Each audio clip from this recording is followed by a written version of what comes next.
ধাম, সেখানে লাখো ভক্তের সমাগম। এবং এবার দেখাচ্ছি আপনাদের দীঘার ছবি।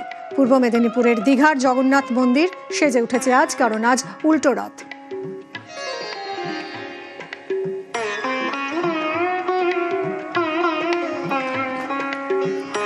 সপ্তাহভর মাসির বাড়িতে কাটিয়ে আজ ঘরে ফেরার পালা।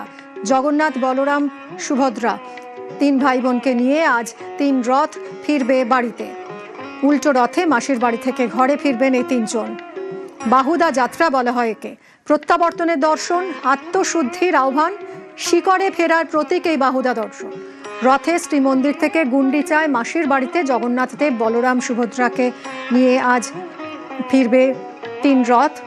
নন্দীঘোষ, তালধ্বজ এবং দর্পদলন, দুটো ছবি দেখাচ্ছে এই মুহূর্তে আপনাদের পুরী এবং দীঘা।